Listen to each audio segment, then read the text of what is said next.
What is up, IBT family? We have an absolutely loaded show for you tonight, highlighted by our fantasy football what-ifs. Kick back and relax. The IBT podcast is ready to rock and roll with you tonight. Cause I've been in tune, out of touch, coming off the bench, trying to shake the funk, check your stat line, see who's up, that over under hit too clutch. And I'm trying to avoid getting carried away with the jet sweep, sleeping on a trick play, predicting all of my moves like they seen every play. And so I'm running it back, head down, get out of my way. And it's for the law with only one thing to do. I guess I'll say a prayer and put it all on the line for you. What they don't know, something they haven't seen. I find a gap off the screen and hit them right in between. Yeah, I got it, and I got it. Just one thing to say, yeah, what they don't know, something they haven't seen. I'm off that mean Joe Green, it got me fading between. Yeah, I got it, and I got it. The In Between Fantasy Football Podcast.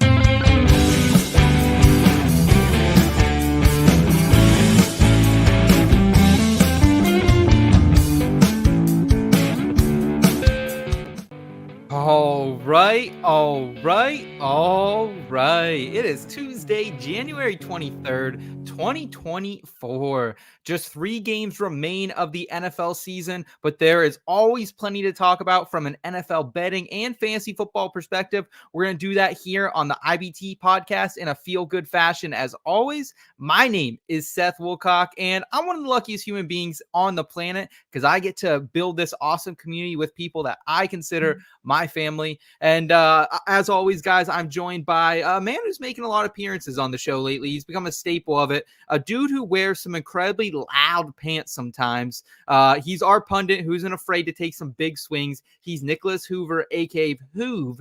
Hoov, how are you feeling tonight? How's things in your world? It's not too bad. I am incredibly stressed out with all the chaos going on, but we're going to talk about it. We're going to break it down so I can calm down a little bit, maybe get some opinions. All the lovely, beautiful people that are going to come in, give us all their suggestions in the comment section tonight. So I'm looking forward to that and maybe get some peace of mind. I'm with you there, man. And this is one of my favorite times of year because, yes, we do have shit popping off left and right in the NFL that we have to take into account from a fantasy perspective long term. But it's also the time of year, like we get out of the regular season, we get out of the in-season weekly content grind, and we're able to start doing some different things, get the creative energy back a little bit, fire off some bets. The NASCAR season's right up around the bend. And like, I just love NFL playoff football too. There's nothing like it. It's win or go home every single week. So tonight on the show, we are going to mix it up a little bit here, Hoov. We're going to start with front and center, some coaching news, some divisional round winners and losers to react to. Then we're going to do the good news of the week, followed by our between bets, make some conference championship best bets against the spreads. We got some total bets for you as well. And then headline Hyjynx, some fantasy football what-ifs. We'll talk a little bit, hey, what does this if this happened, what does it do for fantasy football? And really, I think the reason I wanted to do this, Hoov, it gets our mind thinking in a different way because we're going to be blindsided here in just a couple of months with free agency trades popping off, as well as the NFL draft. And we need to be prepared that everything in the landscape could shift. I mean, if you don't know what's all going to happen at this point, I don't know what to do to help you. You should be an expert if you don't know what's going to happen. January 23rd, January 22nd, 23rd. I had it right the first time, but it's all chaos. We're gonna make our best predictions. We're gonna try our best tonight, but a lot of times you're gonna look up all these receipts tonight, and we're gonna be far off. But we're gonna have a good time tonight, and we're gonna do our best. So Hell yeah. We're also joined by the ace in our back pocket. He's our audio producer, Kyle Scott, in the back end. Here we go, Jim. How we doing tonight? Oh, we are doing A-OK, 100% fantastic in here. That's how we're doing.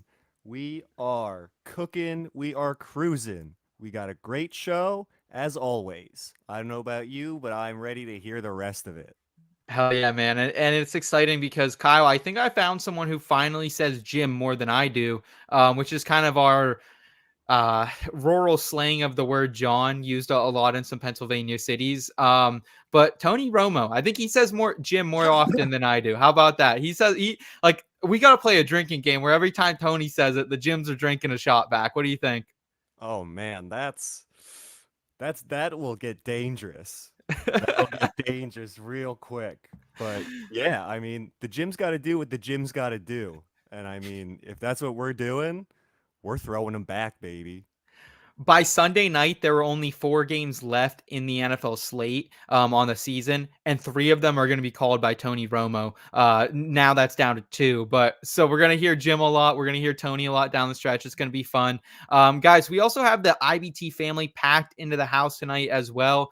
This group is so fucking rad, and I'm so grateful for these conversations, whether that's us conversating offline, picking up the phone, DMing on Twitter, playing in some leagues together. I love this family, and we can't thank you guys enough for helping us do this more and more. Because of your support, we're able to put out more clips, put out more content. So thank you guys so much. We got Toronto Dave in the chat already. He said he's ready to cook with some gas. And Jim's going to gym. Absolutely, man. A gym is going to gym. And then we got Albert in the chat hanging out with us saying, good evening, IBT. Good evening to you, Albert. Hope you guys are staying warm up there in the great north. How's it out your way, Hoov?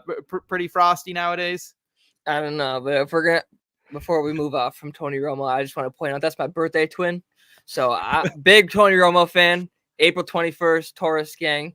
Tony Romo. So right, I love Tony Romo. Salute to him, man. Not the same birth year, but same birthday, and he is from Wisconsin, so we got that in common as well. So he's from dealing with all this bullshit, awful cold weather we've been having recently, and it had snow, and then the roads weren't plowed right, and then it got cold, and then it froze all there, and now there's just ice, and it's a mess. But hopefully the next few days it'll get nicer. It won't, but hopefully we can be hopeful. I'm not, but we could try. So we're in the thick of it. We got to take what we can get nowadays. But let's go ahead. Let's jump into the first feature of the night here with Front and Center. Sometimes taking that first step out the door is the hardest thing to do. Give it a chance, you'll be begging for more. Save the spot just for you. We're all somewhere in between. I thought you'd come to the place where you can have some fun. Ain't gotta worry about knowing not what it means. You can come and give me another, cause the night is young. At least I so thought. This just in. Breaking news. Front and Center. We hope everyone's had a great week so far, because we got news firing off left and right here, starting with the coaching carousel that we've been trying to follow as closely as possible here with doing shows weekly. And that's the Raiders. They're going to be hiring Antonio Pierce as their head coach. He stepped in valiantly down the stretch for them, 5-4 after taking over the Raiders in week 9. 9 years in the league for Antonio Pierce, Hoov, 1 Pro Bowl, most notably as a middle linebacker. So he's kind of this other mold of head coach we're seeing nowadays. There is the offensive guru, the Sean McVays, the Kyle Shanahans, everyone's trying to find. And then there's these guys, the raw MCDC like guys who are leader of men. And I think that's where Antonio Pierce fills in there. And how do you feel about it, and what's the fantasy fallout? Well, when there was an opportunity to come on the show this week, I felt like I needed to, since the announcement of Antonio Pierce coming on, because I've been talking a lot about Jim Harbaugh going to the Raiders. So I felt like I should jump on camera. I was on my bag. I dressed like him last week, so I had to come on. I had to make it right. I had to give Antonio Pierce his flowers. I had to congratulate him on camera and say congratulations to you, Coach. I'm excited for you. It's going to be a big task going up against Sean Payton and Andy Reid and possibly Jim Harbaugh or whoever the Chargers bring, but toast to you. Frankly, I'm very surprised that Jim Harbaugh didn't take the opportunity to go after the Raiders, because they say once a Raider, always a Raider, and he's going to a division rival possibly. So it doesn't make sense. That's why it's been chaos lately, but Antonio Pierce deserves it. And when I wrote that article, there was a lot of speculation around that time. We were having fun with a fun topic, back then. But Antonio Pierce didn't prove anything yet. He was still just hired, and he proved it every step of the way that he's going to be a great coach, or at least I'm excited for him. I don't know how excited you can be when you have such a big task ahead of you, but I personally am excited for you. So cheers to you, Coach.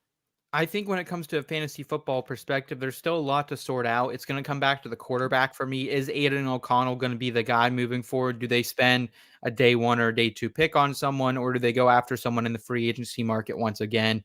That's, I think, going to be the deciding factor here, Hoov, because we know they have talented pieces. Davante Adams, I assume Josh Jacobs might come back into the fold now because he was a big supporter of Antonio Pierce and what he was doing. So good vibes out there in Las Vegas. I hope everyone's enjoying this because Antonio Pierce definitely deserves this head coaching job, and glad to see the Raiders hopefully get it right here. We'll see what it means long term, but I think the quarterback ultimately decides this offense. Hoov. I don't see it on our show sheet, so I'm just gonna bring it up. We talked about the Raiders' possible quarterbacks, and that's one of the things about all the chaos. We don't know what the quarterbacks, how they're gonna fall out. We thought that Baker was gonna stay in Tampa Bay more than likely, but now that the offensive coordinator is he's getting a second interview with Carolina. Yeah. Baker's could be on the move too because he's dealt with 7 offensive coordinators already this long in the league. So maybe Baker kind of fits. I feel like kind of what Antonio Pierce is building. So who knows? Maybe it would be Baker and Davante Adams and Josh Jacobs. Maybe Josh Jacobs comes back. He's a free agent. So I don't know. Going down the rabbit hole. We're going. We're going. No, I appreciate the thought process, and it'll be interesting to see what the Raiders ultimately do. And I think that's kind of where these fantasy football assets will end up shaking out, because if you drafted any of them, Josh Jacobs or Davante Adams, really at cost last season, you were disappointed. So hopefully they can get back on the right side of things here in 2024. In other news here, Tennessee, they're hiring the Bengals offensive coordinator Brian Callahan as head coach. Did an exceptional job taking over this offense in 2019. He doesn't call plays. However, Callahan is in charge of schemes, and he's won a lot in this league, both in the postseason and the regular season, and was even okay down the stretch with Jake Browning at quarterback. This makes sense to me. I think it's a solid hire, but it is a bit of a dark horse here, Hoov, especially because we were made to believe that Aaron Glenn, the Lions defensive coordinator, was a shoo-in for this job. So I don't think either one of us, maybe 2 or 3 weeks ago, would have said, yeah, Brian Callahan in this coaching market is getting one of the first earliest jobs available. I had Brian Callahan on my top coach candidates, but not like top 5, Yeah. I had him like 10, and that meant like if he was going to get a head coaching opportunity, that meant the Cowboys fired their guy and that left an opportunity somewhere else, that the Eagles probably fired their guy. Maybe Mike Tomlin stepped away. Maybe Andy Reid steps away. Like there had to be a lot of opportunities because I didn't think that he proved it, even though I heard it about him last year. I heard his name mentioned pretty heavily around the head coaching cycle. But Brian Callahan, I mean, they got the 107 in this draft. I tweeted about it that more than likely Brian Callahan sitting in the same position that he was in back with Cincinnati. Is do they draft an offensive tackle for their franchise quarterback, or do they go get him a weapon in a top tier wide receiver from LSU? And that's Malik Neighbors. So I really don't think Malik Neighbors makes it past 107, just with the offensive tackles more than likely in this draft. Callahan, he's worked with Peyton Manning with the Broncos, Matthew Stafford with the Lions, Joe Burrow with the Bengals. So that's, we talked about it last week. Will Levis over Bryce Young. He chose Will Levis over Bryce Young, just like I chose Will Levis over Bryce Young, because he didn't even get on that plane. He saw something in Will Levis and he took the opportunity. So who knows? I'm hopeful. I'm hopeful about this class. I told you that this is a good class overall. So whoever that they pick, it's not going to be overall terrible. Like being the worst coaching hire out of this class is going to be better than at least 3 of the 4 coaches that get fired next year. guaranteed. Well, now like there aren't that many seats left, and we presume Harbaugh's heading out to Los Angeles. We know Bill's getting some interest down Atlanta as well, but still a lot of questions to be solved. And Pete Carroll's out there, Mike Vrabel's out there, a lot of good coaching hired. Dan Quinn's out there, a lot of good candidates still. So we'll see how it shakes out. I don't want to jump too much into the weeds because things change, so such on a daily basis in this industry. So we're gonna leave it at that with the coaches, but. Tennessee, like vibes are high down there. Honestly, if you have a Tyjae Spears, if you have a Will Levis, this is good news for you in Dynasty and puts them a little bit back on the redraft radar as well. I think they need another wide receiver or a tight end in this draft class to really make this offense viable. A couple more offensive linemen as well, but Tennessee's on the up and up, I think, with this hire. So shout out Brian Callahan. Shout out to Amy Adams Strunk as well. She's the Titans owner. So she made this call. She wanted Vrabel out, and she gets her guy in Callahan. Let's talk about some of the NFL divisional round and how the fantasy fallout is from there. Hoov. Chiefs 27, Bills 24, Sunday Night Football. Stephon Diggs 3 for 21. I think, to me, he was the biggest loser in this game. Ultimately, the Bills fall flat again, and I think that's probably the overall headline from a non-fantasy perspective, but I was expecting them to. I was riding the Chiefs pretty hard against the spread. I've been riding the Chiefs pretty much this entire way, Hoov. So I wasn't shocked, but I think everyone else was. But I think a big part of it here is Stephon Diggs, 3 for 21, just not used down the stretch at all here. I mean, terrible end of the season for him. And I don't know what the Bills do moving forward because they can't get out of that deal. They're on the books for $28 million next year with Stephon Diggs coming off one of his worst seasons of his career. I mean, Gabe Davis is a free agent. I wrote about where I think Gabe Davis is going to end up. So yeah, more than likely not coming back to Buffalo. And it's pissed. hard. He's pissed too. Gabe Davis was real upset after this game. He's pissed at the fans. Yeah. He's pissed at the fans. But he's probably not going to be back in Buffalo. He's not going to Kansas City. That's for damn sure. So if you want to read about it, my article, go ahead. Maybe we can put the link down below if we can find it. Maybe Kyle can pull it up or something. I'm not sure. But maybe Gabe Davis ends up going to Carolina, and is Bryce Young's wide receiver 1, like Christian Kirk got that contract a few years ago. Maybe he didn't deserve to be a wide receiver 1 or paid like one, but it's going to be hard to get people to go to Carolina, and it's going to be hard for people to replace Gabe Davis up in Buffalo because you see how cold it is. You see this last weekend how much snow is up in Buffalo. Like, who wants to live in that? I don't want to live in Wisconsin, but I still do it just because it's convenient by family. So like I understand why people just don't want to go, hey, let's go to Buffalo. Even if Josh Allen has 2 homes in Los Angeles and he can try to recruit over there, no one wants to do it. It was lucky that Von Miller came there. That was really big. Stephon Diggs. Was it though? Because now Von Miller is, I mean, did you see, like, he got paid like $2 million a tackle this year. Like he was absolutely terrible. Von Miller playing, still coming back from the ACL, but the Bills got a lot to clean up here with the cap this year as well. So it might be turbulent here. Like, Josh Allen's still always going to be a weapon for fantasy football managers. I think we'll continue to target him. Like, to me, he's the one that has no flaws because if Jalen loses the tush push, I think Jalen comes back and regresses a little bit. Josh Allen is the locked and loaded dynasty QB1, and to me, redraft quarterback 1.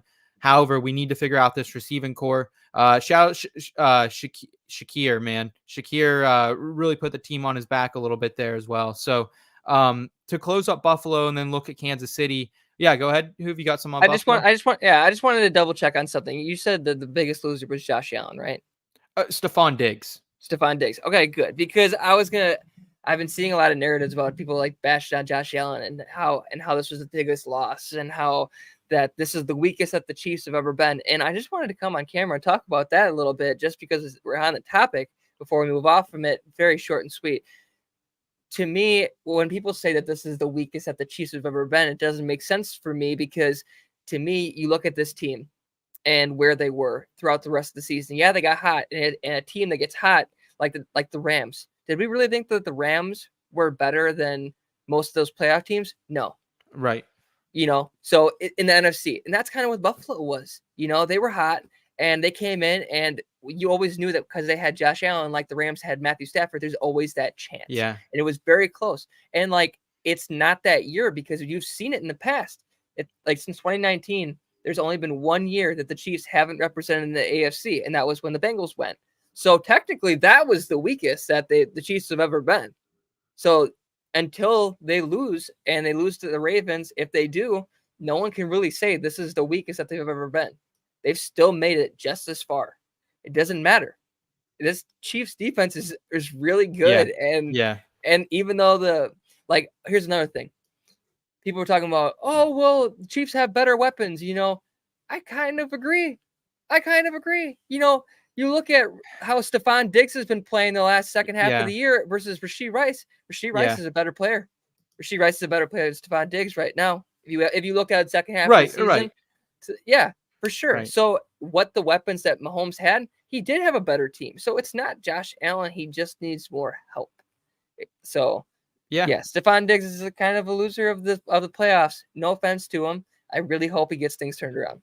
Yeah, I played him in a couple DFS lineups just with a stack. I didn't think they were going to win that game, but I thought maybe they'd be down and have to throw late. It just didn't go his way. Isaiah Pacheco for the Chiefs, another great performance from him. I think he is a big winner here. 15 for 97 and 1 on the ground. Now has the most playoff rushing yards left of any player in the mix.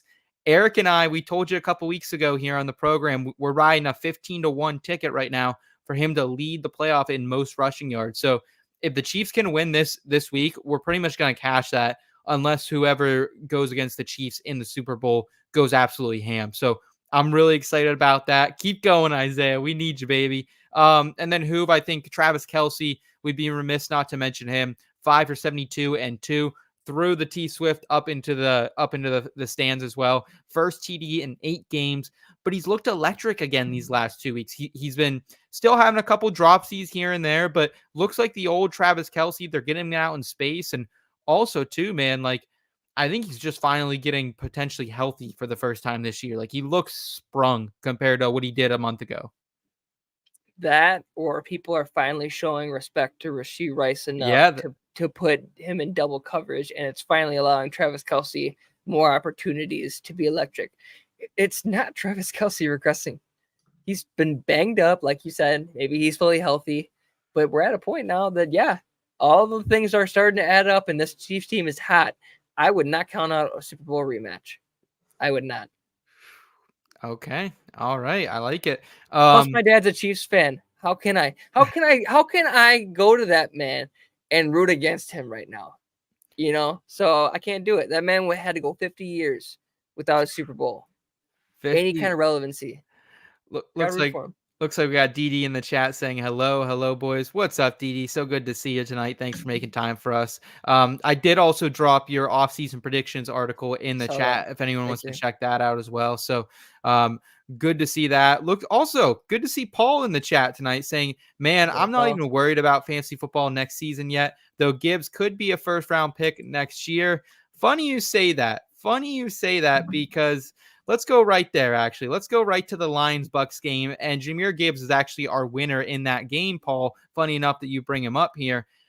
And that was my question to Hoov. After another 9 for 71 and 1 performance on the ground, 4 receptions for 40 yards for Jahmyr Gibbs, looked electric, outsnapped David Montgomery.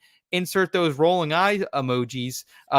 Where does Jahmyr Gibbs go in redrafts next season? If you had a draft today, Hoov, is he a first round pick like Paul's possibly alluding to here in the chat?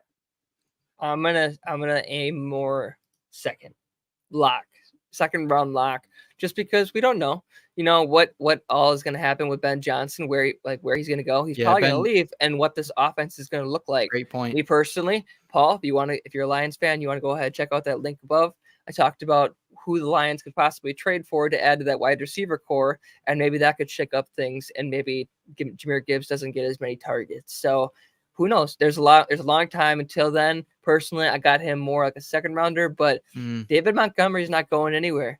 And Jahmyr Gibbs is showing that he's explosive. I think that people are going to lean off of what we've seen last year, and that the explosive teams like the Dolphins, the Lions at a certain point, these teams that could just pop off at any point and everyone's relevant, those are the teams that are going to be more draft happy on draft day. Mm-hmm. So I could see Jahmyr Gibbs going second round, but first for fan favorites for sure. Yeah, I'm with you there. I think I'm much more comfortable him being in that middle to back end of the second because there are going to be risks involved. One being, can there be regression from this brand new Lions team? Second, I think, is Ben Johnson as well. I think that's probably the biggest factor in this this whole equation with Gibbs. So something to keep in mind as it approaches. At this game as a whole level, it is Lions that come out victorious. Their second playoff win this season over there in Ford Field. The Buccaneers, they fall short 23-31. And man, like, shout out Baker Mayfield, shout out to this offense and this entire group led by Todd Bowles. I thought, other than not calling the timeout at the end, I don't know what that was about. That was a little sketchy, Hoov. But outside of that, I thought it was a great season for the Buccaneers, a great season for Baker Mayfield. I think he got himself a Geno Smith level deal. So any other winners or losers for you from this game? Because I just thought it was a hard-ass fought game.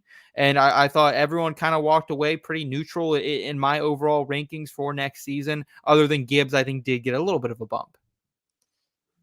In this game, I can't say that anyone really had a loss. Like anyone was a true loser. That because this Buccaneers team fought like hell this year. You know, everyone thought that they were going to be one of the top 3 worst teams in the league, and they made it to the second round of the playoffs. So you got to give it to them. And it's honestly, if you had to say who would do something about it, I'd say that the news after the game has made Baker Mayfield kind of the loser in the scenario, just because maybe Todd Bowles is the loser. Maybe there is more losers on this Buccaneers team just because if their offensive coordinator goes, maybe they're forced to fire Todd Bowles and promote their offensive coordinator so that there's some stability, so Baker Mayfield is more willing to come back and they can run it back with Mike Evans. So there's a lot of questions about the Tampa Bay offense right now and what they're going to do. So I don't know. Yeah. I'll stay off that right now. Yeah, you're alluding to Dave Canals. He's been the first-year offensive coordinator. Came in for Byron Leftwich, who had a really good career calling plays, won a Super Bowl with the Buccaneers, but they decided they wanted something different after a very pass-heavy attack these last couple of seasons. They tried to run the ball more this year. They still were damn near dead last in running the ball, but Dave Canals is getting some looks specifically from David Tepper and the Carolina Panthers. So if that happens, maybe we do see some type of shakeup at quarterback here in Tampa Bay, but I would bet on everything staying packed, honestly. That's my assumption for now. Let's look at this Packers 49ers game quickly. Packers fought like hell once again, covered the spread as the underdog on the road in Santa Clara, 21-24. The 49ers, they pulled it out of their ass, man. Brock Purdy led the game-winning drive he needed to win. I know we'll talk more about Brock Purdy later in the show here with some feel-good headlines, but what are your fantasy takeaways from this, man? Because I think it kind of went as we thought. At least I did. Like, I thought the Packers would be competitive, but the 49ers ended up pulling it out as a more talented team despite the injuries to Deebo Samuel and company. Yeah, we're going to talk a lot more about the 49ers later, so I'll kind of save that portion because, if anything, I wanted to take this time because I feel like a lot of teams, a lot of media platforms, they're not really showing the proper respect to the Packers that they really have deserved. And the Packers, I've gotten to see 3 games. This is the most Packer games I've ever gone to, and I just wanted to see something fresh. You know, I know how Packer games go when I used to go up there and I would drive up there with my mom's tickets, and it always felt the same. But this was fresh. This was new. And I started going into the Chargers game, and that's when the turnaround happened. And like, I got it right up there. I'm a 49ers fan, so obviously I had a horse in the other, you know. Yeah. But anyways, this team, it raised my stock, you know, my future stock of a future heritage owner. There you go, baby.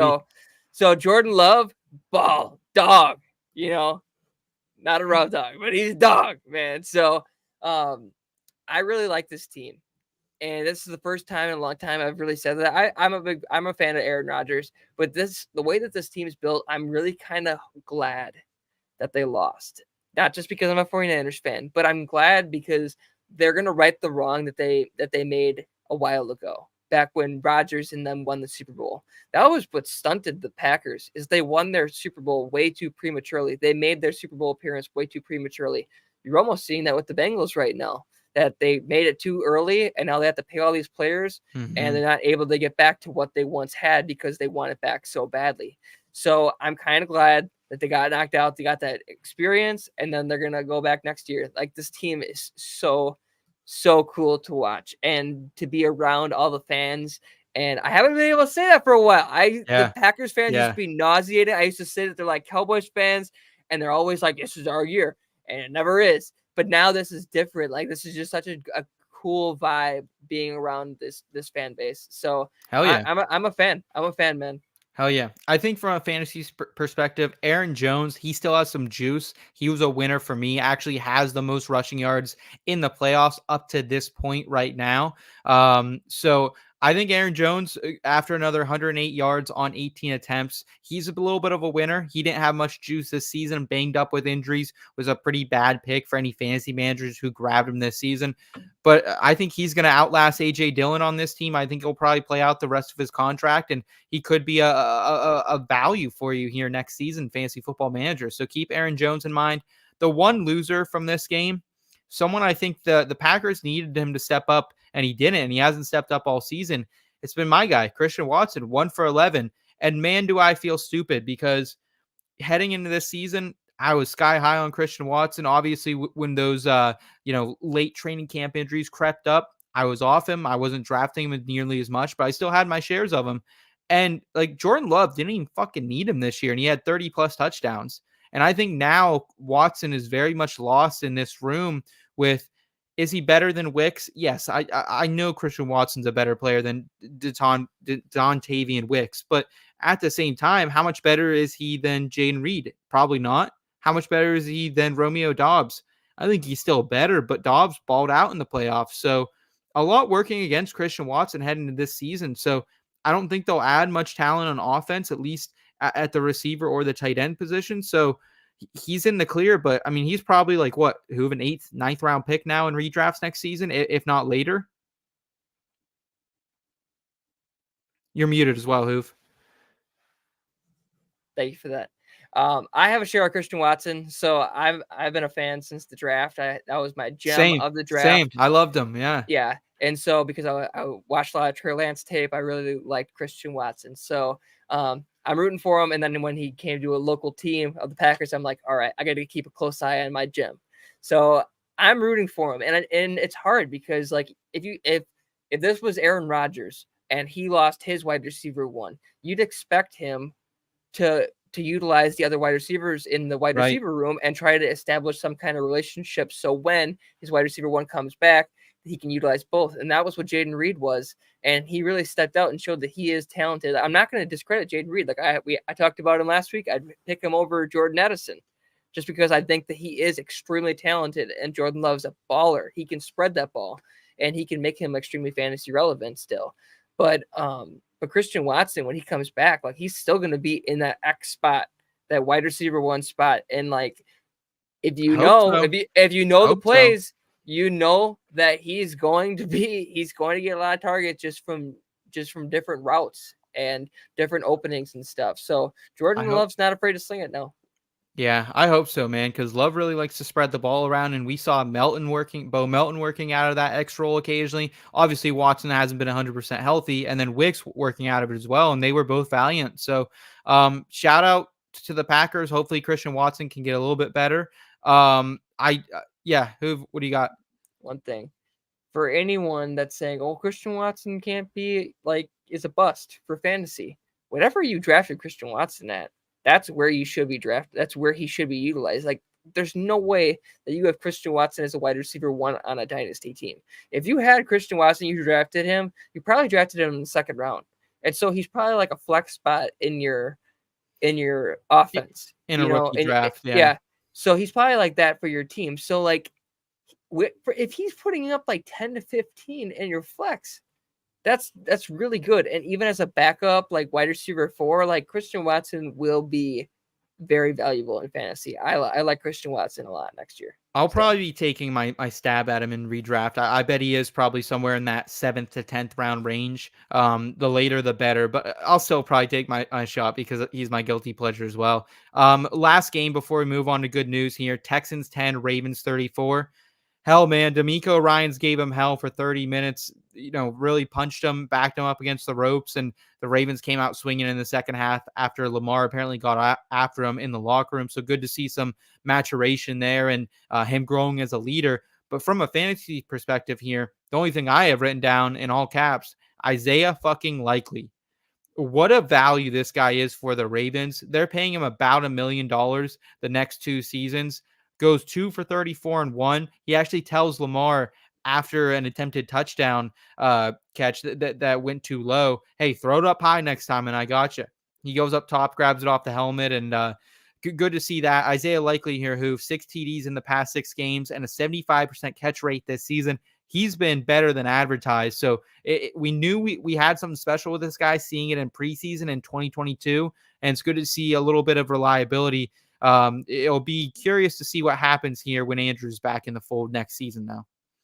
Yeah, I mean, he's very talented, and I don't think he's ever going to step out of that backup role. Obviously, when you have such a talented tight end like Mark Andrews above you, so like, what would you give up for him? That's where, like, with fantasy football, Isaiah Likely, like, what are you going to give up a third for him? Probably not. Like, I wouldn't.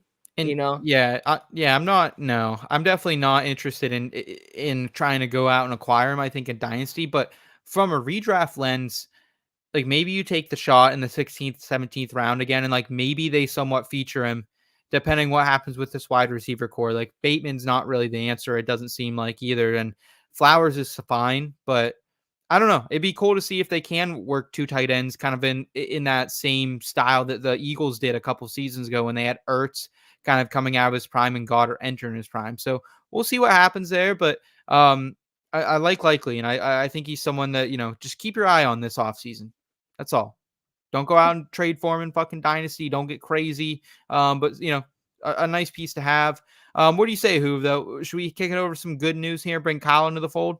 I'm feeling it. Let's do it. All right, guys. Let's lock in here with some good news.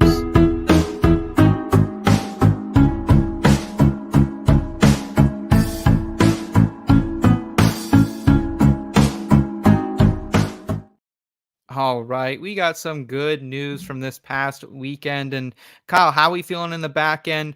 We got through some of the fantasy part of the show, and now we just got good news. We got some betting coming up, and a little more fantasy at the end here. Yeah, I mean, the good news is after this, you guys might win some money. Hosts, listeners, viewers, whoever, there could be money in your pocket. I hope That's so, the man. cool part. I hope You guys so. can bet. That's fun. It has been fun. It has been fun so far. It's been a very profitable postseason. We got those futures we're still clenching on to. So hopefully everything goes well with that. We'll get to that in between bets here shortly. We got Toronto Dave in the chat saying, big fan of good news personally. We appreciate you, Dave. We're a big fan of you as well. Kyle, let's start out with you, man. I have no idea what you're coming out with us for your good news headline of the week. What's popping in the world of Kyle Scott? Yeah, so for those of you who don't know, I happen to work for a very prestigious Division I university called the University of Pittsburgh. Go Panthers, hail to Pitt. And I recently got a sick-ass Letterman jacket. Dude, You look like Rudy. So cool. Yeah, I feel like the episode of Seinfeld where George Costanza has the Yankees jacket. Yeah. That's the bad boy. I feel like a greaser. I want to go order a malt with my best girl. Give this to her so she knows I'm taking her to prom. Like I feel so cool, but it's wool, so I'm like pretty hot, honestly. Okay. But okay. Also, in other good news, Pitt men's basketball just rattled off their second consecutive win in ACC play. So you know what that means, boys. March Madness is coming up real soon, and we're going all the way. Hail to Pitt. Hey, man, I hail to Pitt. I hope so. I will be rooting for Pitt. Penn State is my favorite team in the state. However, I'll root for any Pennsylvania team, though. I don't give a fuck. I don't give a fuck about rivalry. So March Madness coming up here in the next couple of months is exciting. I think that is some good news to share as well there, Kyle. So I love to hear that, man. What's your thoughts here on the Threads, March Madness, any of the two? I mean, technically, Pittsburgh or Penn State hasn't lost, or Penn hasn't lost in March Madness since Kyle's got the jacket. It's true. That's true. They haven't lost since he's got the jacket. So I don't know. Maybe it's lucky jacket. Maybe they are. I'll put a bet. I'll put a bet down. I'll put a little bet down on Pittsburgh. You know, who knows? I do not know what. I do not think Pittsburgh is ranked very highly this year. So Pittsburgh. They're 12-7. Pittsburgh, They're not 11th in ACC. Pittsburgh, correct? Yes, Pitt. Okay, then Pittsburgh. A little bet for Kyle. I'm here for it, man. I'm here for it. Magic is a jacket. He goes. You know, that's coming from me. You know, we got a lot of schools in Pennsylvania with a P. You know, a P right. is It's tough. So yeah, it is tough. Looks like we got Dynasty Pylon in the chat weighing in on Isaiah Likely, saying Likely could be a beneficiary due to constantly knowing that Andrews gets hurt. He's productive. He's productive having him as a tight end 2 behind your tight end 1. You know, at some point you'll have a top waiver pick. So yeah, I mean, Likely is a great handcuff to have him if you are in Dynasty, or if you kind of just want to throw him on the end of your bench and redraft. But you do know if Andrews goes down again, like everyone's gonna be dropping their fucking fab for Likely for crazy amounts here in redraft next season. So drop another comment what you'd give up for Likely. Yeah, that's what I want to know. Like, I'm not hating on Likely. I'm just saying, like, what are you going to give up? Like, a third rounder right now was Puka Nacua last year, so I could take a stab, and maybe it's better than a backup tight end. So let me know. Like, I'm kind of curious. Like, there's 4th and 5th round drafts, so maybe a 4th rounder. I could probably do a 4th rounder. I could probably throw a 4th at Likely. I think I think a 3rd's a little too rich for my blood, but if I need a tight end, I'd throw a 4th there. And hell, even when Andrew's in there, like you could do worse at a real risky spot start. So, all right, let's go to my headline, if that's okay, Hoov, and then we'll round out with you because I know we have a lot to say on that. My headline for Good News Headlines of the week is Jason Kelce just continues to be the best human on the face of the planet. I loved everything Jason Kelce gave us here. Recently retired Jason Kelce was at the Bills Chiefs game supporting his brother Travis over the weekend.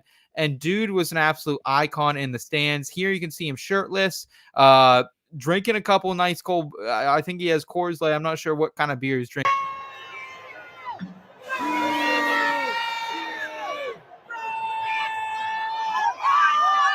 He just jumps down. There's ice up there, folks. There's ice on that stadium. You can see it at a different angle. Throws the beer back in, jumps back in. Absolutely electric there. And not only that, folks, but also I would like to say that Jason Kelce, did you see what he did with Taylor Swift as well? Kyle, did you see this? Is it safe for work? What did he do to Taylor Swift? So there was this girl who wanted to say hi to Taylor. So he pops this girl up and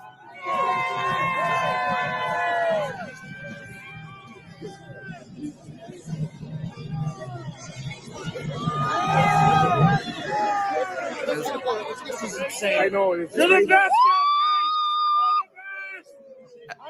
takes a picture with her. Like, she'll never forget that moment, man. You gotta absolutely love Jason Kelce, and like, we need more Jason Kelces in the world. I just need a guy like this around. He's a vibe and character. How about it, fellas? I'm gonna be real with you real quick.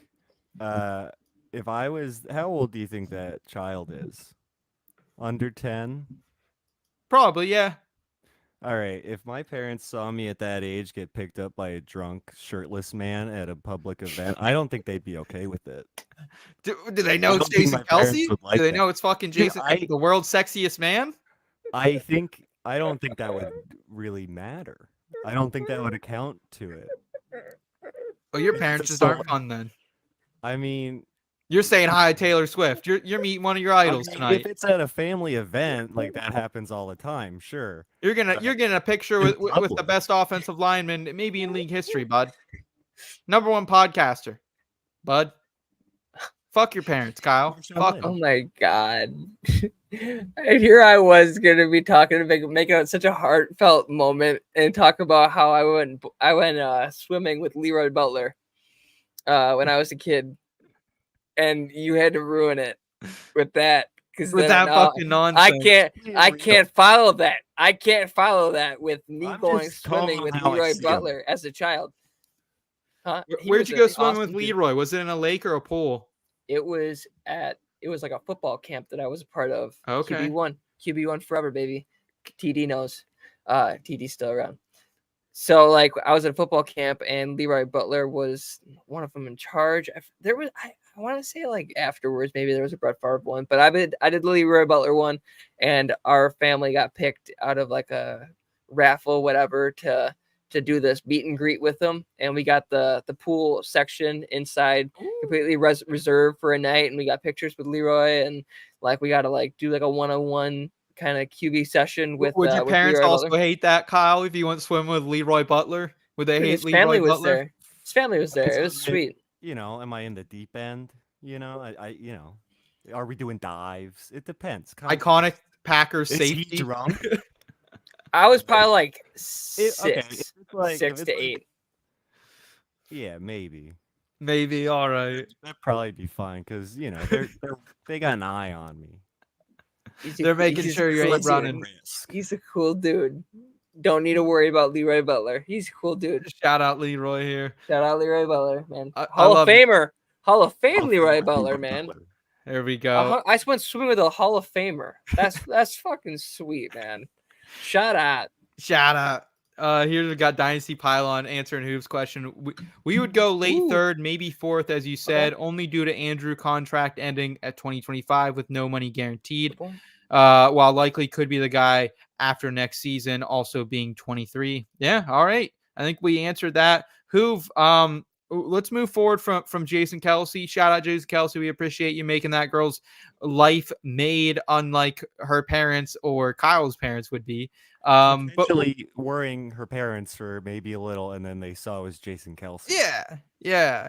They don't know it's Jason Kelce. It's like, oh shit, there's a giant drunk man with no shirt lifting up my child.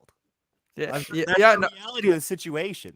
I get it. I didn't take Dude, it that my mom at my first Packer. I've told the story before, but my mom at my first Packer game I ever went to, there was a woman passed out in a stall, and she volunteered me to the security guards to like help unlock the door. And I'm like, yeah, you don't even know. It could be worse. My mom handed me off to security like it was nothing. So Jason Kelce being a celebrity icon, a girl dad, a lot better than what my mom did. That's for damn sure. For damn sure. Wait, like she wanted you to go on the security unit and unlock this lady out of the bathroom? Long story. But okay. Yes. All right. Yes. All right. Fair enough. I was like, that's why I swear to God, I like until recently, I used to get a migraine every time I went to the Packer game because I swear to God, it like resonated with that. The first time I ever went. That was Brett Favre versus Tom Brady, Bill Belichick versus Mike McCarthy. And all you remember is the lady in the pisser who passed out. That's fucking right, man. Oh man, that's fucking right. It pisses me off still to this day. But I've gotten to see some bangers, man. But I think it's the brat. I stopped eating the brat. We're really getting sidetracked here, but I just don't eat the brat anymore, and I feel good. So what, their brats at Packers game? Oh, they're the best. But dude, I don't know. I feel like something about the atmosphere and the brat. I just eat a burger instead. Okay. All right. Fair enough. Hoov, what do you got for your feel good headline of the week? Now, I thought that this was going to be kind of the PG-13 comment of the day until Kyle one-ups me with everything that he said so far this episode. So I got, if you've ever seen the movie The Love Guru with Mike Myers, you're going to know this reference. I got Brock Lecoq Purdy is in back-to-back NFC championships, baby! Because this guy is balling. My quarterback, QB1 Brock Purdy, is taking this team to new levels, and I'm excited. This team, for the last game versus the Packers, is the first time I've ever actually watched a game, and I've looked at Brock Purdy, and he's thrown certain passes that were so close to being intercepted, and Oh. it gave me that Jimmy Garoppolo PTSD, man. And so I didn't like that. But you know what he did? He went out there, he proved the narrative wrong, and I think the curse is over because our comeback curse, we are 1-31. We're like the Undertaker, baby. Brock Lesnar. When trailing by 5 or more, is that what it is in the fourth quarter? We're not good at comebacks. We're not good at the comebacks in the fourth quarter because we're so used to being a team in the lead. But we've proved it that Brock Purdy can lead the game in the second half. I mean, I like Brock Purdy, but I'm also a big fan of Jordan Love. So you can't tell me on how the two quarterbacks were recently playing that Jordan Love wasn't playing than Brock Purdy. And that's from a big Brock Purdy guy, big Jordan Love guy. So he's balling out over a quarterback that's probably been a little bit better than he has recently in a playoff game. And people are going to still doubt this guy because he's Mr. Irrelevant. Because he's Get big out of cock here. Brock, baby. Big cock. Brock Lecoq Purdy. All right. Go out there. Let's get this ring. Quest for 6 over. Come on, baby. Let's do it. Well, and why does the internet fucking hate this guy, Kyle? Is it because he's the last pick of the draft? But I feel like everyone, as soon as this guy doesn't show up for a couple quarters, he's not great in weather. We've seen that from a couple times this season. The internet just fucking hates Brock Purdy. They bury him every single chance they get. Why is that, Kyle? Do you have any range of reference why the internet hates this guy?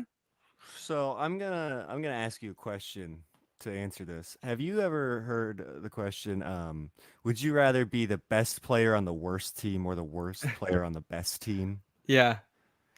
We're seeing what happens when you're the worst player on the best team. Dude, no, Brock Purdy's good, Kyle. Kyle's one of these people. And that's what people are talking. That's what they're saying. Is JJ McCarthy bad? Whatever, dude. Don't ask Is he bad? questions. No. Hey, JJ McCarthy is Brock Purdy 2.0, so is JJ McCarthy bad? No, but he was also on a great like the argument.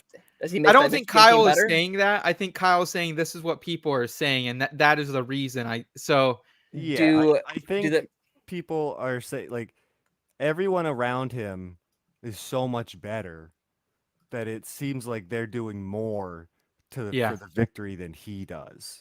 Do the 49ers is the quarterback? Are the 49ers in the same issues and the same predicaments that they were in with Jimmy Garoppolo? Hoov, you're taking this way too.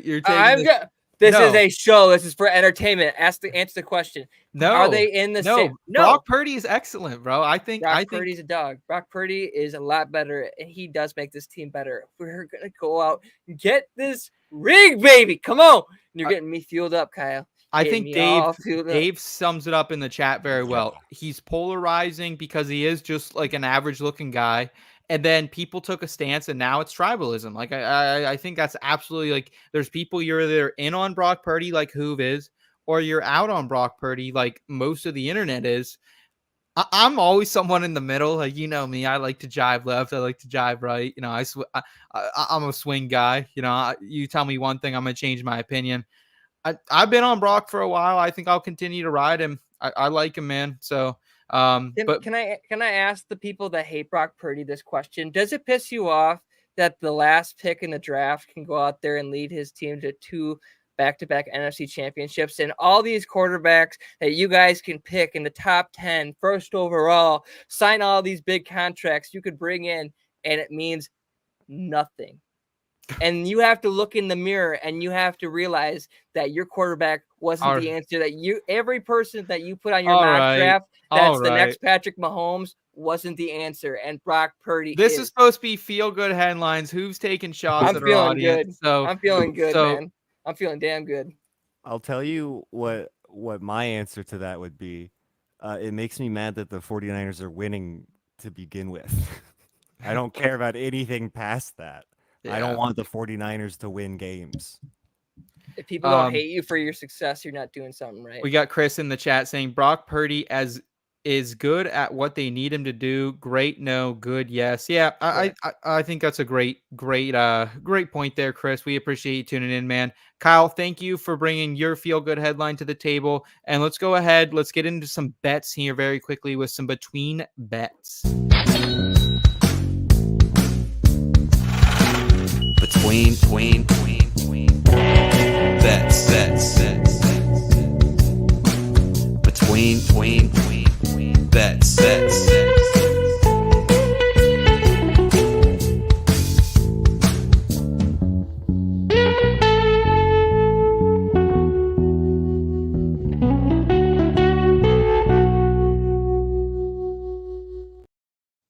All right. And while Brock Purdy divides us, making money brings us together, baby. We've had such a successful playoff so far betting. It's been really fun. You know, we don't get all wins, but more wins than losses so far. So it's been fun to be on the right side of history right now. Hoov, I want to look at some of the bets for this championship weekend. I'm staying away from that Lions 49ers games, to be honest with you. I think I'll have a couple player props here and there. I'll probably get down on Christian McCaffrey. I took his over rushing prop this last weekend. I barely hit that, so that was nice. I'll have a little bit of action in that game, but I think this Chiefs game is where, if I'm going to be attacking the spread with a 3.5 point spread, that's where I'm going for my best bet of the week. I am taking the Chiefs minus 3.5. I've had them against the spread these last 2 weeks. We've made money. I should have had them on the money line this past week as well. Just didn't have the nerves to do that. But minus 105 right now over at ESPN Bet. You know, you're pretty close to plus money right there for a team that I think is finally getting their juices going here. And Mahomes, 10-2-1 against the spread as an underdog in his career. Andy Reid, 7-3-1 as an underdog in the playoffs. So more times than not, this is going to hit. I just have a lot of confidence in the Chiefs that I think they will win outright. I wouldn't be afraid to put the money line down here as well. But my best bet, my favorite bet, is against the spread here. Hoov, what are your thoughts? I think people are convincing themselves that the Ravens are the team that are going to win this game, and I don't necessarily agree. I don't even necessarily believe it just because my dad's a Chiefs fan. Because when the line's at 44, that says something to me. That stands out to me. That's showing something. I mean, people are going all the way to colors. They're going to colors. I know. The last time the 49ers and the Chiefs played, you know what it was? Miami colors. Why? Because they were in Miami. So people are going to stretch the truth, whatever they want to push their narrative. That's fine. But the truth is that when it's only at 44, I think that this is going to be a defensive game. You got the Chiefs defense and you got the Ravens defense. Both great defenses. Don't get me wrong. This is going to be an awesome defensive game. But I don't know. If you're asking for playmakers, like I said before, people don't want to talk about it. It's like the Packers wide receiver core narrative last year. People wanted to say that these guys they all stink. They don't have any help for Rodgers. They're all guys. You know, no one's a gem. And look at what they're saying about them this year. You know, so I'm not saying Sky Moore or Kadarius Toney or whoever's going to break out, but you look at how the Chiefs match up versus the Bills. Pacheco's better than Cook. Rashee Rice has been better than Stephon Diggs. Travis Kelce's obviously been better than Dalton Kincaid. And so if you're going to look at matchups between the Chiefs and the Ravens offensively, if the defense is pretty split, I think I like the Chiefs. And if you ask me a quarterback battle between Lamar Jackson and Patrick Mahomes, I don't know. You haven't, when was the last time that an MVP has represented in the Super Bowl? So I think I'm going to take the best quarterback on this earth, Patrick Mahomes. Last year, Pat Mahomes was the MVP and in the Super Bowl. But aside from Pat Mahomes, I thought it was Matt Ryan. I thought it was recently Matt Ryan. Okay. So I take that back. But personally, I really do think that this 44 line means it's going to be like a 17-24 game. And you like the under here? You're not expecting the points like we got here in Buffalo over the weekend? No, I think the Ravens defense is so much better than Buffalo's, and the Chiefs are going to know that they're going to be playing against a electric, red hot Ravens team right now, and they're going to have to do their best to get back there. So, who knows? Dee is in the chat. She's saying that she likes the Chiefs all the way. If you want to get on the money line, Dee, it is plus 154, so not a terrible bet for you if you are interested in that as well. But guys, that'll do it for Between Bets, and let's go ahead. We're going to round out the show with a fun exercise here, some fantasy football what-ifs in headline Hyjynx.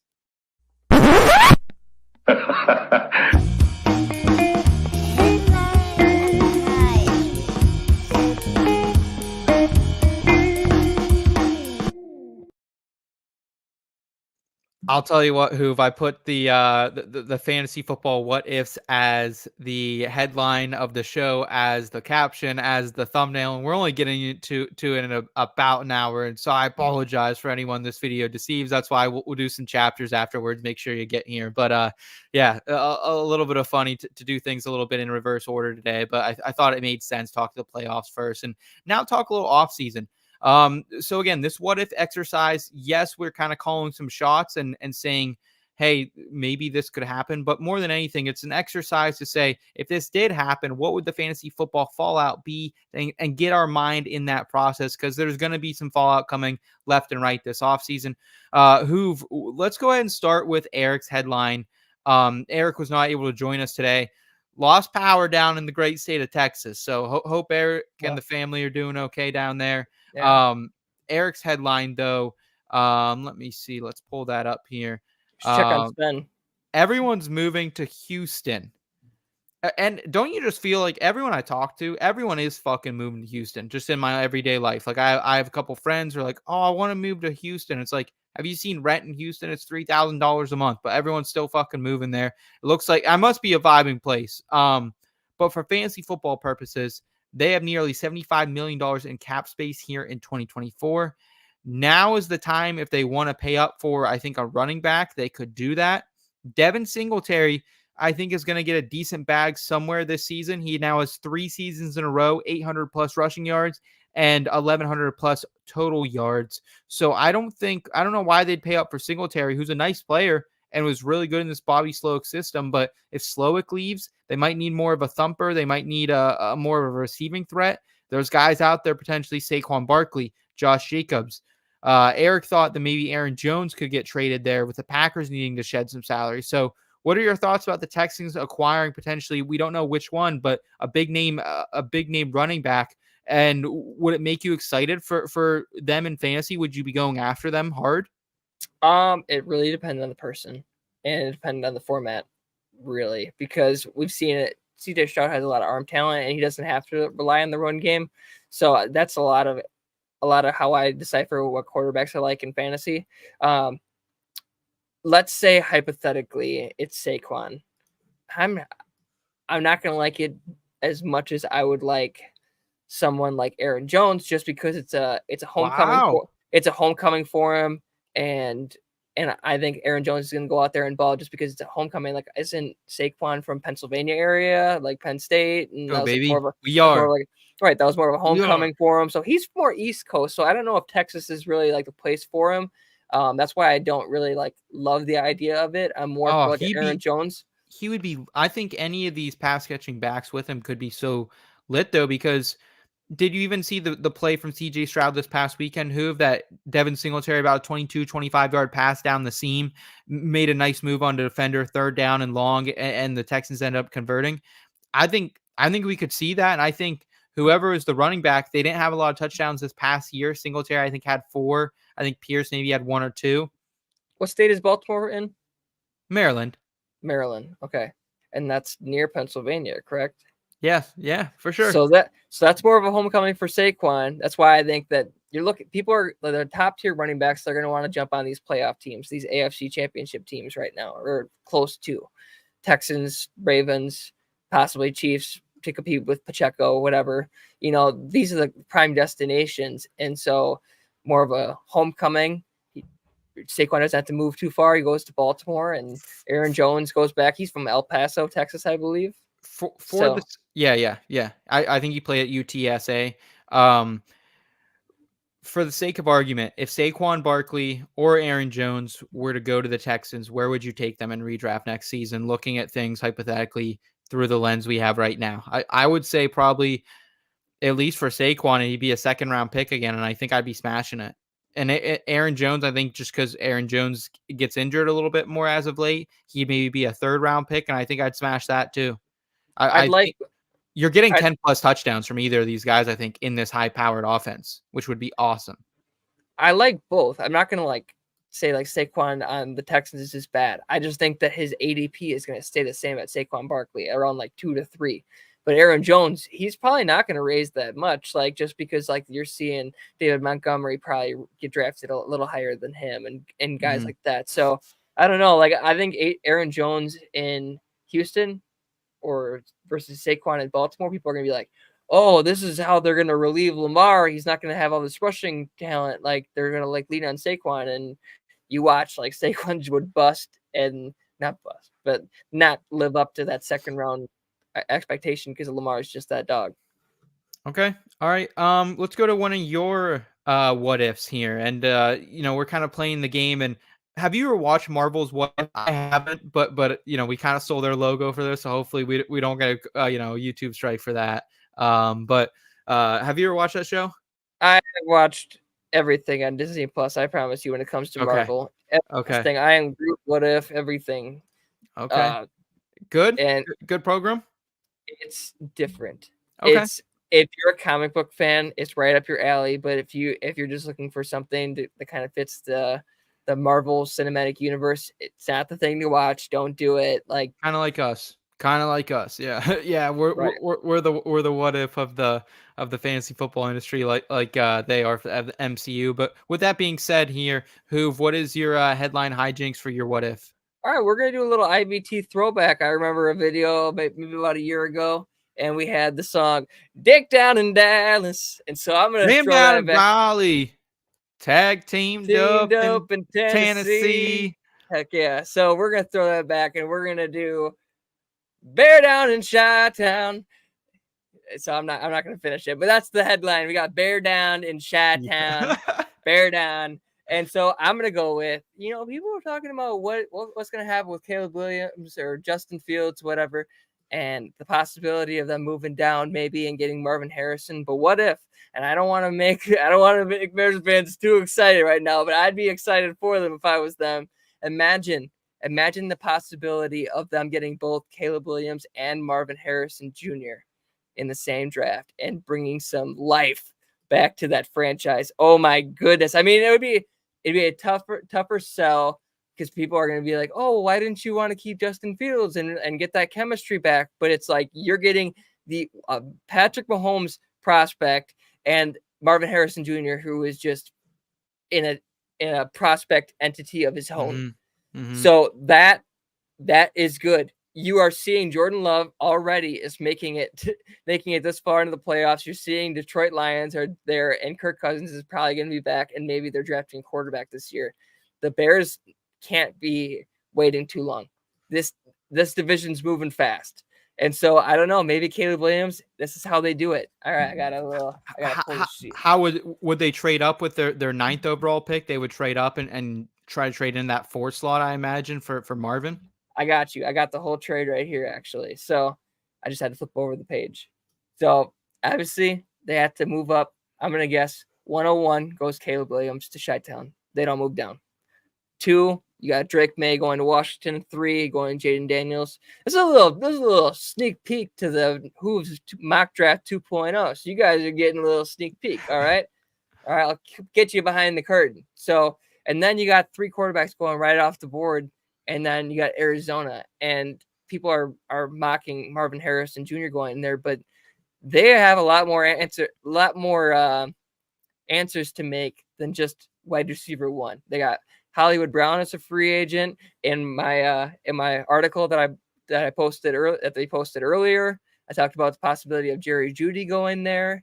So there's free agent wide receivers that could be going there to go play with Kyler Murray, and so maybe the Cardinals decide to move down. They're going to need a little more protection. They need weapons to try to beat the 49ers, beat the Seahawks, beat the Rams. So they're going to try to need as much talent as possible. They're kind of strapped in a tough situation.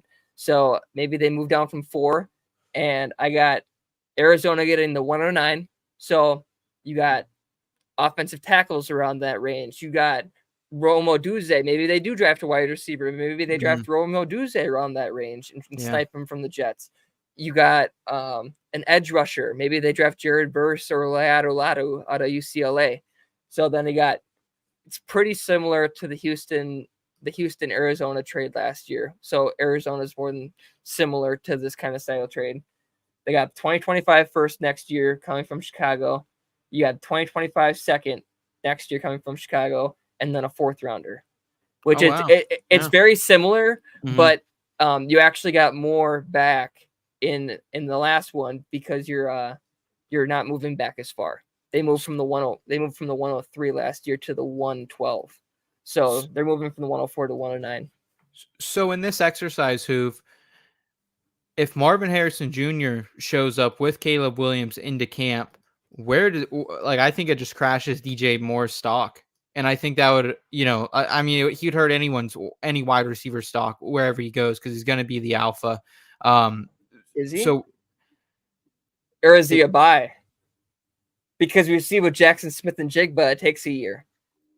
Yeah, So- but Marvin Harrison Jr. is a different cat than Jackson Smith and Jigba, buddy. Like Marvin Harrison, I understand. I'm you just know. saying that when they're trying to figure it out, and that Yeah. there's offensive line issues, they don't have time to get him the ball like Marvin Harrison. You just saw with the Seahawks, the offensive line was terrible and they couldn't spread the ball, so they kind of had to force run it with Kenneth Walker.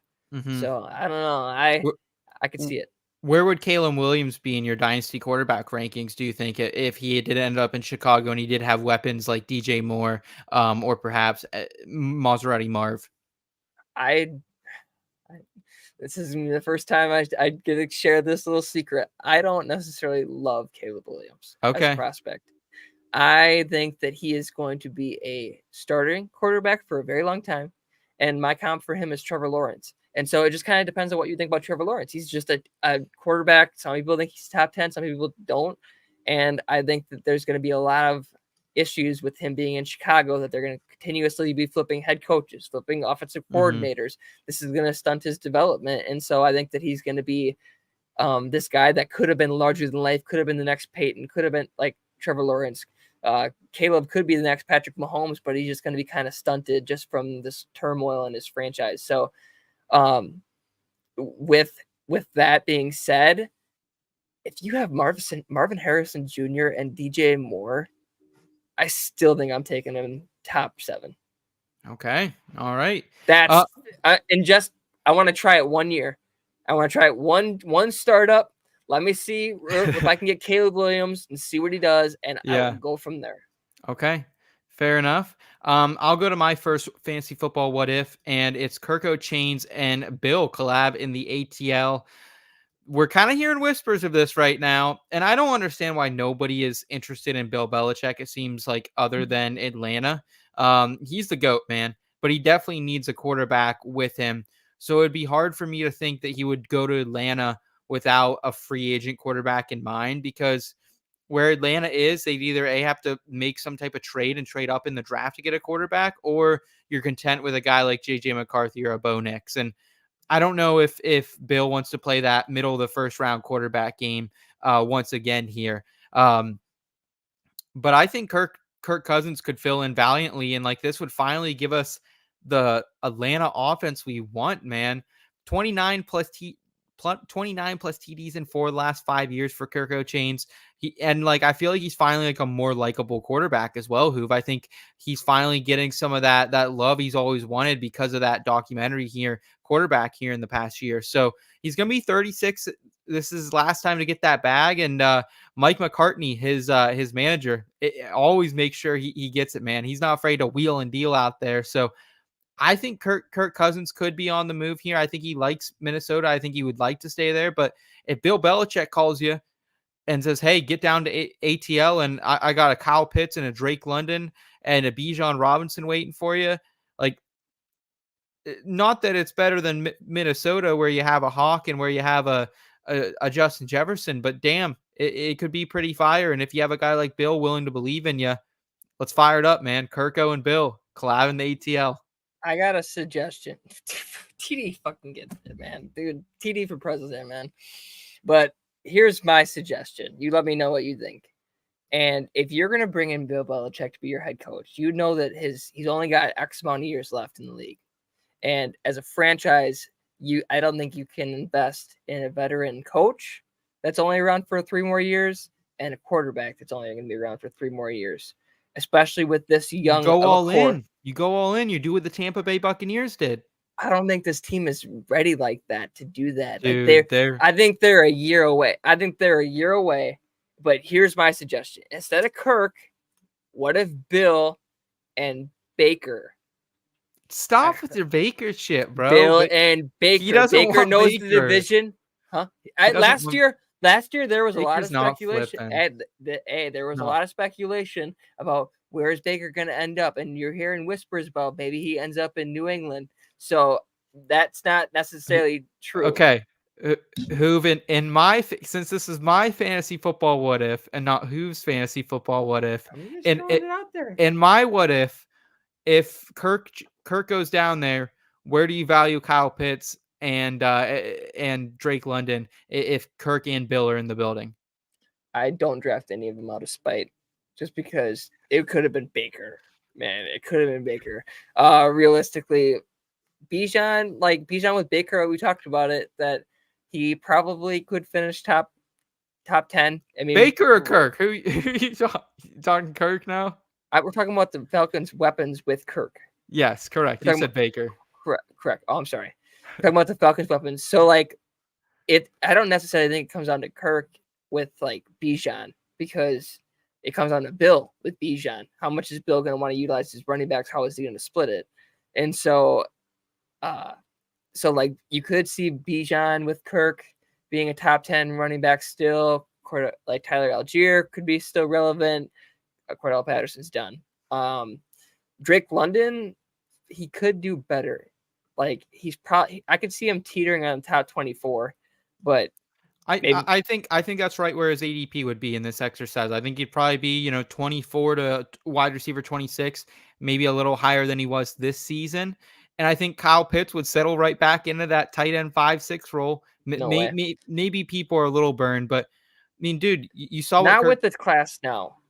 Kirk Cousins, at least from a redraft perspective, absolutely, because I think that Kirk Cousins, not only did he make TJ Hawkinson the best Hawkinson we've ever seen, he also made Jordan Reed the best Jordan Reed we've ever seen back in the Jake Gruden days in Washington as well. So I would be about it. I think I'd be too hyped on him again, and maybe I'd get fucking burned, but I'd be about it. I have Brock Bowers ranked higher than Kyle Pitts. And for redraft? Starting off the bat. Yep. Not even drafted yet. I don't care where he goes. I know that he is going to do better than Kyle Pitts wherever he goes. I don't know. He could go to Atlanta, and I still will say that he will do more than Kyle Pitts. Yeah, that's probably true. Who round us out here? I know we both have one more final fantasy football what if. What do you have for us? I got one for all my Bengals fans out there down there in Cincinnati. We're gonna talk about I gotta flip the page back over and look at what my headline was. I forgot what my clever headline was. That's what it is. Bengals go big with the Big Apple Zone, the New York Giants. So I got the Bengals. I originally, in my article, I talked about it possibly T. Higgins going to another team, but in this scenario, in this what if, we're gonna talk about T. Higgins being used as a trade asset for the Bengals to move all the way up to the 106. They drafted an offensive tackle to protect Joe Burrow, which is probably going to be Joe Alt or Olu Fashanu out of my boys Penn State, offensive tackle. So, I mean, these guys are worth it. I mean, if you're going to have to unload T. Higgins' contract and try to get something out of it, why not go get the best tackle or the second best tackle? Because these guys and tackles are hard to come by. These are two possible generational tackles, Correct. like the best we've seen since Penei Sewell a couple years ago too. Correct. So I don't know. I think that would be a great opportunity for him. This is the trade. I got the 106 and a 2024 fourth via the Giants, and the 118 wide receiver T. Higgins and a 2025 third. So basically So basically they'd be moving back around but up a year. And then they'd be moving the 106 for 118 and T. Higgins. What do you think about that? Would you like T. Higgins more if he went to a different team? You think the upside is more higher, I guess, a better upside with a different team? The quarterback's going to obviously be a downgrade most places wherever he goes, but the volume could be an increase, kind of like what we saw from Christian Kirk a couple of years ago when he finally got a wide receiver one role as well. So It's interesting to think about it from T. Higgins' role, and then also the side from Jamar Chase. If this group is to be split up, do you like Chase more? Do you like Higgins more? What do you think, Hoov? I think for Chase, if Higgins is gone and they're riding with Boyd, and you're looking at, I gotta give credit where credit's due to Joey Wright. Joey Wright was the first person that threw this idea out there. At the time, I thought he was crazy, but now I'm starting to see it. If you're gonna look at the 101 in a dynasty draft, are you gonna draft Justin Jefferson or Jamar Chase right now? Not knowing if Kirk is back and knowing I'm trying Joe to trade Burrow's out. there. I'd try to trade out. I don't think I wanted to make If that. you had to, no trades. If you had to pick Jamar Chase or Justin Jefferson right now, who would you take? I personally, I'm taking Jamar Chase because I know that he is going to have a quarterback. He's going to have that chemistry for multiple years. And I got to give credit. Joey Wright, go ahead, follow the Joey Wright on Twitter because that man is a genius. He's the one that manifested that way back in like October. Like, who thought of that? He did.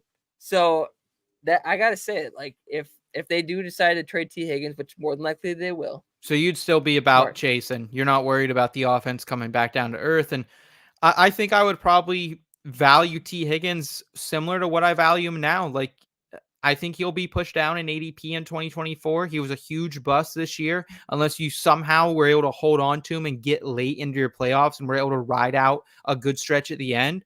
But that likely didn't happen for you. And if you drafted T. Higgins or traded for him, like I know some of our IBT listeners did halfway through the season when he was down bad, I mean, you're going to be burned. And I think T. Higgins would probably be, whether he's with the Bengals or not, like a fourth round pick. He was getting up there into the mid early thirds last season. I think you'd maybe be a fourth round. You think higher, Hoov? You think you go higher? If I'd T. say the Higgins 40s. gets traded to the Giants, I would draft Christian Watson higher than I would draft T. Higgins. All right, that's ludicrous, but yeah, Why? it could be bumpy Why? sledding. It could Why? be bump. I mean, it's just you're the number one guy. Solid quarterback, top 10 quarterback. I usually like to follow the money a little bit with some things. Like I was pretty high on Christian Kirk that year, so I think I would. I mean, I've also followed Cameron Meredith money to the Saints that one year, and that absolutely burned me like in 2017 or 16, whatever that was. But I don't know. I think overall I would probably just be I don't know. I'd be content with T. Higgins if he went to a team like the Giants. I wouldn't love it with Daniel Jones, what he's shown us, but I think you could do worse. So I like this idea though. I think it's a good what if scenario. Any final thoughts before I throw one final one at us and we round it out? I'm going to give a little insider tip. If T. Higgins gets traded to the Giants, everyone please trade him. And shout out IBT when you win your fantasy championships with all the assets that you get from it, because we know the history of the New York Giants and New York Jets stadium with the turf and just the injury history with T. Higgins. It just scares the shit out of me. That is a good point. This is a very prime destination for T. Higgins or a wide receiver to get traded to this year. So I don't know. It's just I don't love it. I don't love it. Okay. We talked about the Seahawks and Bears. No offensive line. Can't spread the ball. No bueno. All right. Well, it's just around the 11 o'clock hour, so I'll round us out with this. And my headline here is Braelon Allen. No matter what, I think the Cowboys are going to let Tony Pollard walk, or he comes back for a cheap change of pace role. Because listen, man, they couldn't run the ball, and Mike McCarthy was harping earlier in the season on Kellen Moore and that he's happy to run his own plays because he wants to run the ball more. Well, he lied. He lied. Something happened, whether it was either A, they figured out they can't run the ball with Tony Pollard, and for whatever reason, a offensive line that's a good offensive line, but not great in run blocking. So I don't know if that was it or if there was something else underlining there, but this running back class all of a sudden, Hoov, is kind of thinned out. Devin Neal from Kansas, he was a pretty hype prospect. He heads back to Kansas there. And then Travion Henderson, the potential RB1 in this class, heads back to Ohio State. That's going to be really interesting to see how that plays out there back in Columbus now that they just got Junkins, another great running back prospect. So it's weird what's happening in the college football streets, but regardless, I think this makes Braelon Allen kind of the consensus running back one now. I know a lot of people like Jonathan Brooks out of Texas. He's coming off a torn ACL, though. Blake Corum, people like Blake. He's a little bit older of a prospect. So a lot of question marks here, but I think Allen was a stud at Wisconsin. really carried through them like hard times, man. That was not a good time to be a Wisconsin Badger fan. Loyal, never left. He could have like jetted off to some other school last season, got a huge NIL deal, but he stayed loyal. He's a great character kid. And it just works with these Wisconsin running backs who've JT, Melvin Gordon, James White, like the last three of them to be drafted. The only one that didn't work long-term was kind of Monty Ball. But outside of that, like I think the Cowboys trade up on day 2, and I think they go after who they think could be the next Jonathan Taylor, which I think Braelon Allen's a great comp for him. One, I'm so glad that you brought me on for this segment because I love talking about my Badgers. Even though they drive me absolutely nuts, I love talking about them. 2, if he goes to the Cowboys, mark it here, I will buy his jersey because Jerry Jones loves his Badgers. He got the grandson of Barry Alvarez. Yeah. UW, so got the grandson of Barry Alvarez. If you don't know who Barry Alvarez is, he's very connected with UW football program. He was the athletic director, I believe. Yes. So grandson of him, and he brought him in, and you obviously see how involved Jake Ferguson is. To your point about the Badgers running backs, I mean, Monty Ball had issues of his own, so it's not really like necessarily the Badgers program, but they are in the Big Ten. They're so run heavy and so focused on the run game. That's why these offensive linemen, these tight ends, these running backs, they're all so good, and you don't need a top tier quarterback because it's not a passing offense. It's not a passing conference. It's all running. You hit them in the mouth because it's cold. It might become that, but it's as of now, yes. Correct. Absolutely. So that's why for all these Badgers running backs up until this point, till Braelon Allen, they've had a lot of miles on them. And Braelon Allen does have a lot of miles on him, but I think honestly Jonathan Taylor had more miles on his tank than Braelon Allen did coming into this point. And Braelon Allen is like my gem of the draft. I know it's hard to say that because now he's probably the RB1 with everyone going back to school, but when he was like the RB3, RB4 in people's eyes and people wanted to doubt him, I was all about it because he was battling through injuries. He was playing banged up, and he put out some kind of not good tape, and people are going to get a bad impression of him. But I know what talent Braelon Allen has, and this guy is going to be good. I think that they're going to go after Derrick Henry, the Cowboys. But if they had Derrick Henry and Braelon Allen, holy good, that's Zeke and Pollard at its peak again. To put in perspective what you said there with the miles thing, Jonathan Taylor had 926 total carries in his 3 years that he was active for Wisconsin. Didn't play his COVID year. And then 2023 Braelon Allen in his 3 years with Wisconsin, 600 carries. So a big difference, a lot lighter miles on him, and he's going to be fresh. So I think if Braelon Allen were to go to Dallas, let's say there is no Henry, let's say there is no Pollard, let's say it's just Rico Dowdle and those guys in the backfield that are there right now, I think I'd probably be taking Braelon Allen, the third or fourth round, the fourth round. Yeah. Like, hell yeah. He's going to shoot through the roof. And I think Dynasty, while we have no running back right now in a Dynasty Superflex rookie draft that we would take in round 1, I think Braelon Allen lands there. He's like a top 7-8 picks. I think you could make, once the elite quarterbacks and Rome and Neighbors go off the board, I think then you're considering him. Braelon Allen goes to the Cowboys. He'll be the Devin Ashane of the draft. You watch. I hope. He's gonna be the fourth. He's gonna be the late round or the third or fourth round guy that just becomes a late first or early second round draft pick because everyone knows this guy is gonna get opportunity, like a Damian Pierce the year before. Absolutely. Well, Hoop, this was awesome chopping it up with you here, man. We got to so much here on the show between our fantasy football what ifs, our between bets, our good news, and of course front and center. So much goodness here. I'm sure we'll get a lot of good clips from it as well. We appreciate the IBT family riding with us. We got Dave saying shout out Joey Wright, shout out Jordan Reed. We appreciate you, Dave, everyone in the chat with us. A lot more good content coming for you. We're working on some really cool stuff here for the next season of the show once the Super Bowl ends. But until then, guys, enjoy your conference championships. Come out, support us here at IBT. Thank you for all the support already. We greatly appreciate it. And until next time, you guys know what to do. Keep it in between. Thank you.